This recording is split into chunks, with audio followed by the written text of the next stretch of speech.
Olá, querido, seja muito bem-vindo a mais um culto. Segunda-feira, invadimos a vossa casa para uma mensagem muito especial da parte de Deus. Meu nome é Gilnesita. Eu quero que você partilhe este link para milhares e milhares de pessoas. À medida que você vai partilhar o link, tanto YouTube, Facebook, vão entender que o conteúdo é muito bom e que precisa ser partilhado. Nós, como CIS, estamos comprometidos com você. Nosso compromisso é levar a mensagem, a verdadeira palavra do Senhor. Essa mensagem que essa palavra que vai entrar no teu íntimo, como se fosse uma espada de dois gumes, lhe fazendo refletir um pouco sobre a vida, sobre as coisas que você passa, sobre as coisas que você sempre sonhou em passar e que nós queremos ajudar você a estar bem próximo daquele que conhece o futuro, daquele que conhece o nosso presente, o nosso passado e ainda o nosso futuro. Eu não sei se vocês gostam de ler, mas vamos ler aqui. Lucas 22, logo no versículo 39 a 46. E passo a ler. Então, acompanhado dos seus discípulos, Jesus, como de costume, sublinha essa parte, como de costume. Havia um costume. Existe um poder no costume, na rotina, na constância, no fazer, sempre fazer, sempre fazer, sempre fazer.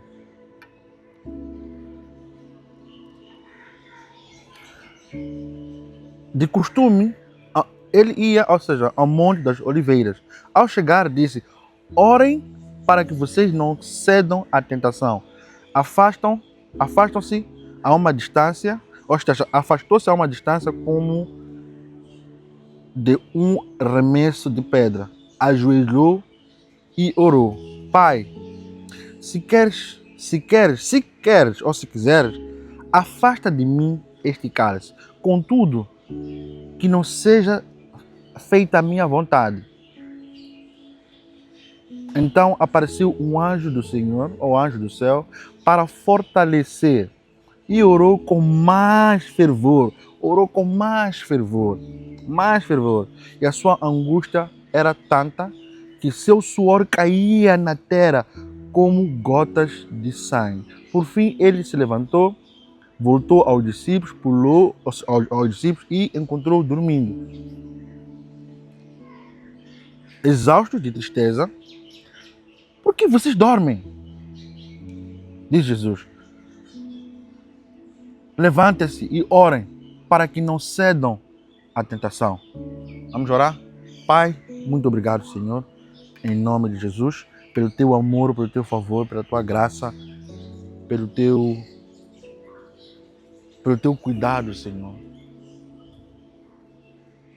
É uma semana nova, são coisas novas, é uma percepção nova que pedimos, Senhor, é um entendimento novo que nós pedimos, Senhor, é uma sabedoria diferente, não do homem, do céu, Senhor, é algo que nós só podemos ter e acessar em Ti, não em ninguém mais. Ajuda-nos, Senhor, a compreender as coisas, Papá. Ainda que não sejam compreensíveis, mas que o Senhor esteja conosco, Papá, nos direcionando, acalmando a nossa alma, Senhor. Acalmando a nossa alma, porque somos pequeninos. A pressão é tanta. O querer, desejar também é tanto. Mas só Tu tens o relógio, só Tu tens o controle, só Tu tens o domínio de todas as coisas. Então nos ajuda a não sermos pequenos e nem morosos, nem altivos, Senhor. Quebra toda a maldição do inimigo, Senhor. Quebra toda a mentira do inimigo, Senhor. Quebra toda a estratégia que o inimigo tem se levantado. Ajuda outro que está do outro lado da tela, Senhor. Ser com ele, blinde, protege e guarde. Deus para todo sempre. Amém. Querido, em toda esta mensagem, o lugar de costume fortalece a tua fé no dia mau. O lugar de costume fortalece a tua fé no dia mau. No dia mau. E Jesus passou por este dia mau. Ele passou. Jesus, de costume, É importante frisar que a constância, a rotina, a disciplina é o que vai te fortalecer no dia mau. Vamos lá. Segundo os fisiculturistas, dizem que se você praticar exercícios constantes, você tem a probabilidade de diminuir, vamos lá, a pressão, diminuir o risco de ter uma gripe, e é bom para a saúde. E se você não tem essa rotina, esse costume, no dia que uma dessas 3 doenças aparecerem, porque você não manteve uma disciplina e um costume, uma rotina de ir ao exercício, de ir ao ginásio ou de fazer corridas, caminhar, você pode, no dia mau em que você estiver doente, ser atacado, estar fragilizado, a tua imunidade estar muito baixa. Estou falando de coisas básicas do nosso dia a dia. E se de costume você não tem o hábito, vamos lá, de orar, de fortalecer a tua fé, porque Jesus, de costume, ele sempre ia ao Monte das Oliveiras. Ele ia ao Monte das Oliveiras todos os dias, de costume, segundo a Bíblia diz, ele ia ao Monte das Oliveiras. Só que ele, quando entra no Monte das Oliveiras,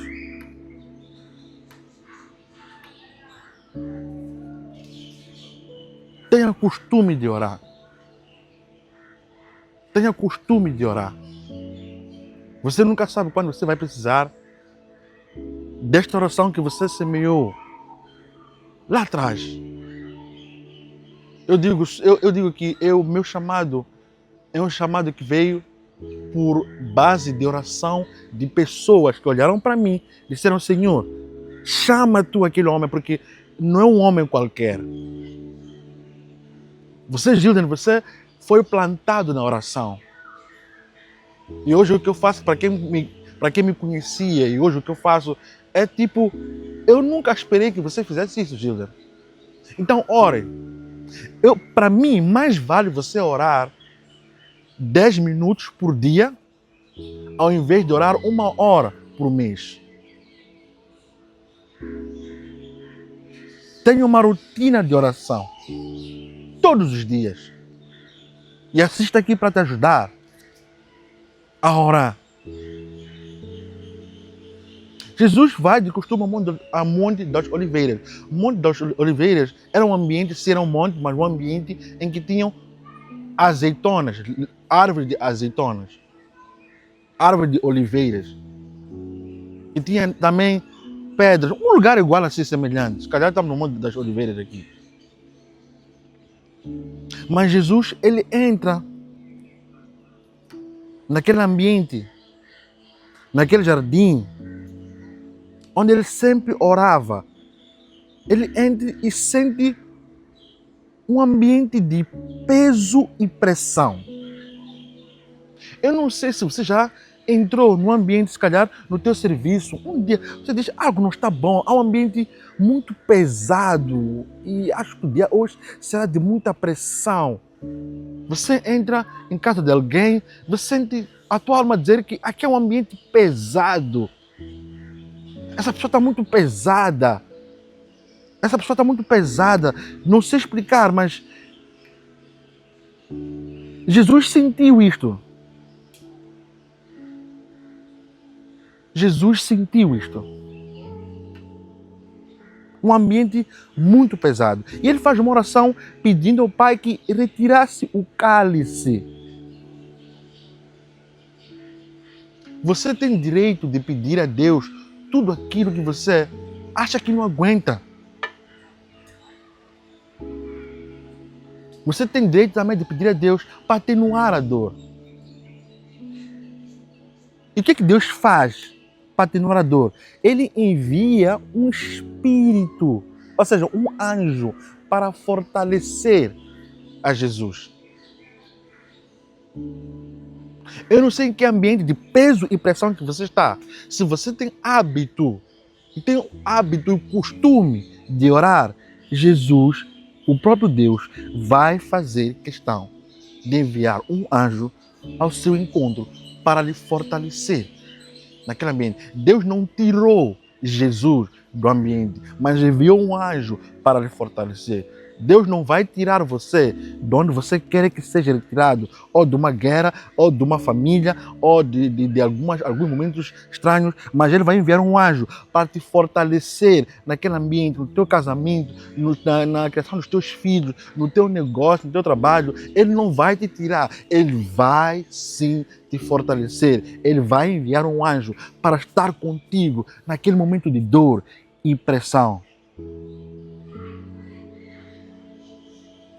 Jesus sentiu algo diferente naquele ambiente. Jesus sentiu algo diferente. A vontade de Deus se revela na resposta, no silêncio. Era preciso que Jesus estivesse ali. Era preciso que Jesus estivesse naquele jardim. E o anjo só tinha que lhe fortalecer e não lhe tirar. Para quê? Para que fosse extraído o que você precisa. Ou seja, para que fosse extraído aquilo que era mais valioso em Jesus. É na pressão, é na dor, é no silêncio do céu que é extraído algo valioso em ti. Ei, ser chamado não é algo de brincadeira. Ser escolhido não é algo de brincadeira. Os processos são individuais, mas elas vão criar um peso, uma pressão. E você vai suar. Você vai suar. Mas também Deus vai enviar um anjo para te fortalecer. O anjo veio para fortalecer Jesus. O anjo não vinha aliviar o ambiente. O anjo não vinha retirar o cálice, mas vinha para fortalecer Jesus.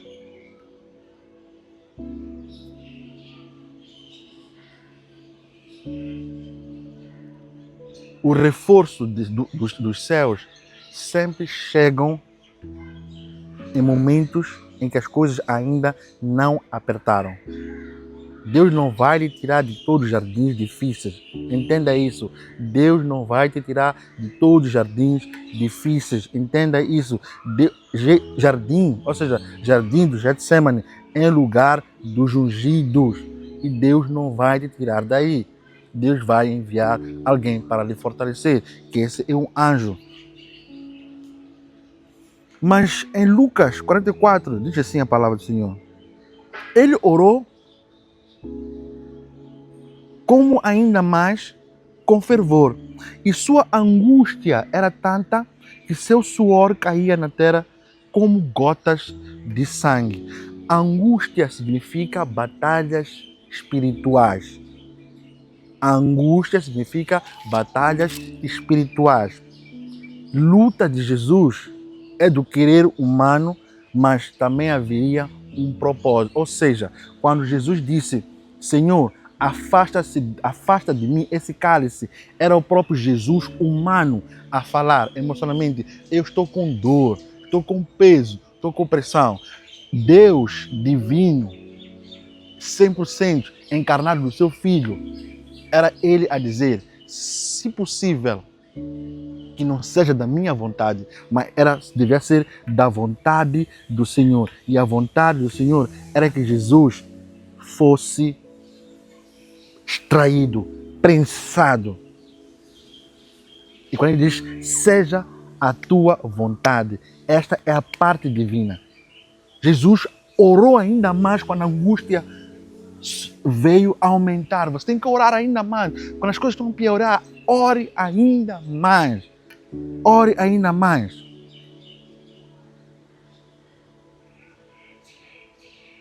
Ore ainda mais. A angústia é um sinal de gestação e o diabo não tem acesso a isso. O diabo não tem acesso a isso. José foi preso, ou seja, José foi preparado para o palácio, mas antes foi preso. Davi foi preparado no deserto e na fuga, mas foi rei. Jesus foi preparado no jardim das oliveiras para morrer e triunfar diante da humanidade. Todo propósito passa pela dor.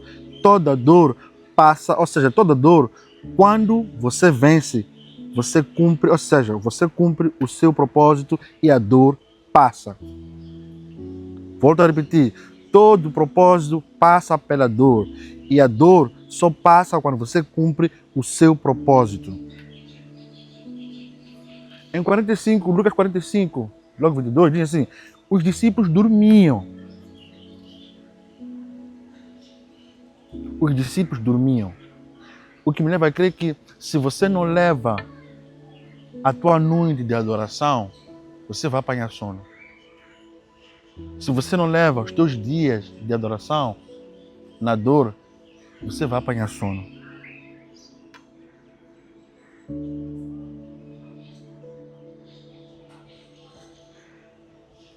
Ou seja, a oração não muda o processo, mas muda você mesmo no processo. Você só vai ser mudado no processo até que você entenda que Deus não tira o peso, mas te fortalece o ombro. Logo depois, quando Jesus volta, o que vem? Um beijo do seu amigo. O beijo do seu amigo, que era Lázaro, que era o Judas que ia vender, era um sinal para os soldados que a pessoa que deve se prender é esta. Ou seja, o seu melhor amigo, ele vai te trair com um beijo. Mas o seu amigo leal, ele vai te ferir. Ele vai te ferir. Eu falo de Judas, que o beijou. Eu falo de Pedro, que o traiu. Que o traiu não, que o feriu. Falo de Judas, que o traiu. Falo de Pedro, que não foi leal. Essa é uma discussão que eu sempre, quando levanto, gera um desconforto nas pessoas. Mas olha, Jesus, quando volta, encontra os discípulos a dormir e diz: por que dormem? Levantam para que não caiam. Não caiam em tentação. Ele não falava de pecado. Não falava de pecado, falava do propósito deles, do processo deles. Meia volta, Pedro, bem chateadinho, corta a orelha do Malcolm. Em meia volta, Judas dá um beijo em Jesus. Aquele momento era um momento preparado pelo diabo para confundir Jesus. Mas Jesus já tinha sido fortalecido pelo Espírito Santo. O que ele faz? Ele levanta e diz: basta. Basta. Basta. Jesus, ele não foi preso. Ele se entregou. Por mim e por ti e pelos nossos pecados. Basta. Basta. Pedro, basta. Judas, basta. Vocês já fizeram o que tinha que ser feito. Satanás, basta. Já percebi. O meu lugar agora era a cruz para morrer por vocês todos. E por que Jesus devolveu a orelha do Malcolm? Por quê? Ele precisava ouvir a verdade. Romanos 10, 17 diz assim: a fé vem pelo ouvir a palavra de Deus. E Malcolm precisava ouvir a verdade, quem era Jesus. Por isso que Jesus devolveu a orelha do Malcolm. E ele disse: o filho do homem que vocês procuram, aqui está, levam. E todos voltaram para trás. Porque a autoridade de Jesus já estava em cima, já estava plena. Eu vou cumprir aquilo que fui chamado para cumprir. No lugar do costume, fortaleça na fé. Porque no dia mau, você vai precisar. Desejo paz, prosperidade, em nome de Jesus. Amém.